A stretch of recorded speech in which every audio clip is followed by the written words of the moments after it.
And if we look forward in 5 years' time, in opposition, Keir Starmer made that commitment to spend 2.5% of GDP on defence.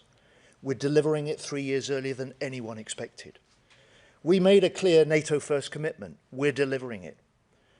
We said we would reset relations with European allies. We're delivering it. We promised more British-based defence investment. We are delivering it. And the Chancellor's decisions at this budget are part of making Britain safer, stronger and more successful.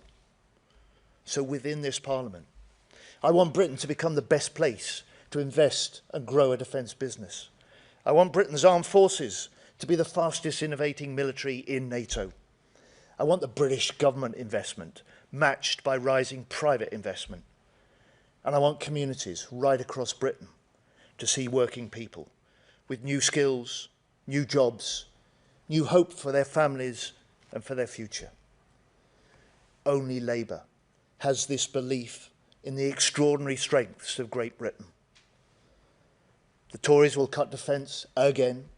The Greens want to pull us out of NATO. The SNP spurn the proud Scottish defence industry. And Nigel Farage, he's soft on Putin, weak on NATO, and not to be trusted on national security. It's Labour that is the party of defence. It was Labour that chose NATO. It was Labour that established our UK nuclear deterrent. And today, it is Labour choosing to make our country safer still, while bringing that defence dividend to every part of Britain. And only Labour can do this, because we know at the heart of defence, military and industrial, have always been the working class. So like those who came before us, we rearm in the face of threats, we confront dictators, and we boost our defence industry. And in the process, we can unite our country around this common purpose. That's what this budget will be about. Strong foundations to secure Britain's future. A Labour government delivering for defence, delivering for Britain. Thank you. So I'll now take questions, if I may. And can I start with Carl from ITV?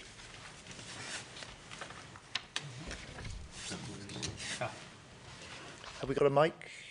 Apparently we're using the ones overhead, Secretary. Very good, very good. Thanks very much. Secretary of State, you're asking the British taxpayer to put more money into defence. The Defence Committee says, though, that you need to be clearer with the public about the level of threat and what to expect in the event of a conflict. Can you be straight with people now whose money you're going to spend? What is the level of threat? How close are we to conflict? And what should they expect? So I started this speech at the press conference by setting out the immediate threat that we have from Russian spy ships. I set out the scale of cyber attacks that have been in this last year against the defence systems alone. I pointed to the way that Russia isn't just raising the stakes in Ukraine, there's rising aggression against NATO as well. And we've seen across a range of different parts of the world, greater conflict, less predictability, greater danger. That's why we went to the election promising the British people that we would raise defence spending to 2.5% of GDP, a level we've not seen in this country since Labour was last in government in 2010. We're putting £5 billion into the defence budget in this year alone. We'll hit that 2.6% of NATO GDP by 2027. We've got an ambition to make that 3% in the next Parliament, and we, like the other 31 nations of NATO, have signed up to a 5% target for core defence and national security. This reflects the new era of threat. It reflects the requirement for a new era for defence, and it recognises Britain's role, stepping up to lead in Europe, stepping up with other European nations on Ukraine and on NATO, because our strength is our work with allies, which is why we made the promise at the election. You've seen it delivered since, that Britain, under Labour, has reset our relations with Europe. Ben Wright, BBC. Thank you, Mr. Healy. I mean, the German government has said that they believe Russia could attack NATO within 5 years. Do you agree with that assessment? And if you look at the spending in Germany or Poland, they're ramping it up much faster than we are. The budget's coming up. Do you need more money quickly from the Treasury to put Britain on a war footing? And can this effort be done, be candid with people, without taxes going up? We can't turn around the problems of the last 14 years overnight. We produced the Strategic Defence Review precisely to give us that vision for the future, to set out the challenges of transforming our armed forces, to make them more ready to fight still, more capable to deter, alongside NATO allies. We set out that NATO first commitment because we recognise that Britain won't fight alone, we won't deter alone, but we have to lead the way, and we have to do so with allies.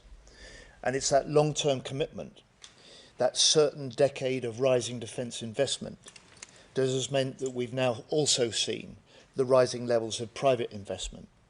And so I, in the last year, have spent as much time with investors as I have with industry. I've spent as much time with innovating small firms that hold the key for future capabilities that keep us ahead of our adversaries that I have with the traditional defence businesses. And it's that combination of fresh investment, transformation, and a vision that sees the strength of our British industry as essential to equipping our armed forces and essential to providing a greater deterrence against anybody that would attack us in the future. Ellen Milligan, Bloomberg, please. Thank you.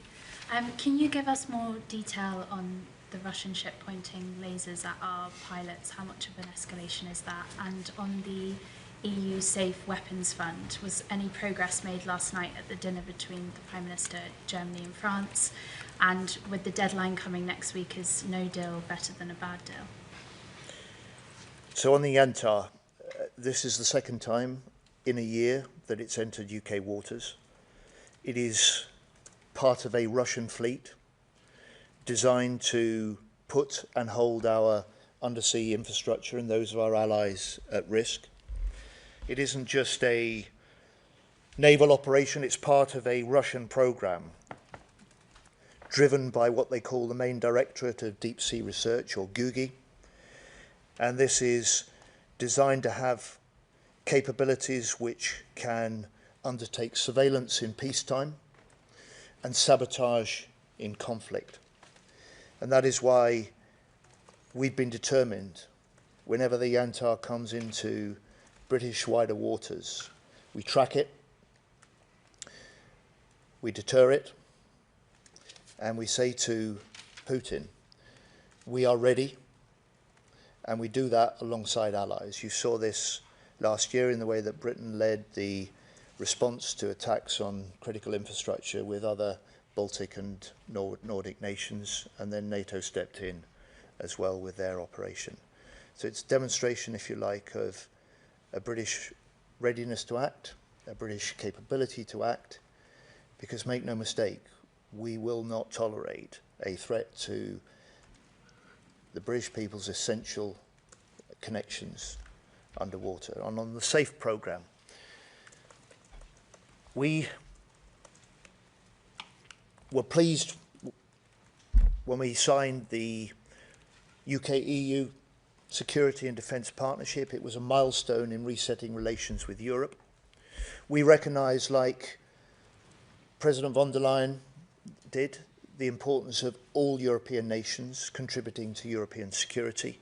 So we've negotiated seriously throughout this period for participation in SAFE. But we've always made clear, whilst we were willing to pay a fair share of the costs of this programme, any deal had to be good value for money for our British taxpayers, had to be good value for our British defence industry. And I hope the Commission will get to the point that we can participate, but whether or not we do, in or out of SAFE, make no mistake, we are doing the deals with other European nations so that British industry and the strengths that we can bring to future wider European security, we will continue to do that in or out of SAFE. We will continue to win the export deals that benefit Britain. We will continue to provide the systems and weaponry and the innovation that helps make Europe safer. Rob Powell, Sky. Just to follow on from that on the Yantar, is this the first time that lasers have been used by a Russian vessel against pilots? And how dangerous is that? What are the risks? And also, how will the UK government be responding to this? Clearly, anything that impedes, disrupts or puts at risk pilots in charge of British military planes is deeply dangerous. This is the first time we've had this action from Yantar directed against the British RAF. We take it extremely seriously. I have changed the Navy's rules of engagement so that we can follow more closely, monitor more closely the activities of the Yantar when it's in our wider waters. We have military options ready should the Yantar change course. I'm not going to reveal those because that only makes President Putin wiser. But I would just say to you, look at what we did last time. When the Yantar was in British waters, we surfaced a nuclear-powered British attack submarine close to that ship. A submarine that they did not know was there, that had helped track its every movement before. And look at what I'm going to do this afternoon. I shall go to Plymouth. I shall open a new factory, a British-based factory that has come directly from the Trinity House Agreement with Germany last year, with fresh investment into the UK, where we can start to design and manufacture the sea and undersea drones that will help reinforce exactly the sort of security that is threatened by the actions of Putin and his spy ships like Yantar. Charlie Parker, The Times. Thank you. What do you make of the Defence Committee's assessment that it's highly likely the US will withdraw from Europe under President Trump, and its subsequent call for Britain to rapidly replace its American military systems? Sorry, whose assessment was that? The Defence Committee's in its report today. I take a different view. The British government takes a different view. The Prime Minister takes a different view, and I would suggest the Select Committee looks at the commitment that President Trump and the US made back at the NATO Hague summit in June, where the US led the way alongside the other 31 nations in NATO with the UK in making that long-term commitment to NATO, that long-term commitment to increasing defence investment, because we recognise that together we need to step up the deterrence, and we are. We need to step up our capabilities to defend the wider Europe, and we are. And we recognised also that security through NATO in the Euro-Atlantic area is indivisibly linked with wider security in the Indo-Pacific. I just say to the Select Committee, the strength of NATO is not just about the defence of Europe, it's about the defence of America too. That was the founding purpose that Britain played the leading part in establishing NATO in the first place. It's as true now as it was then. So I disagree with the Select Committee on that point of assessment, but they're right to say Britain must pick up the pace of what we do in the future, and that's exactly what we've been doing since July last year as a new government.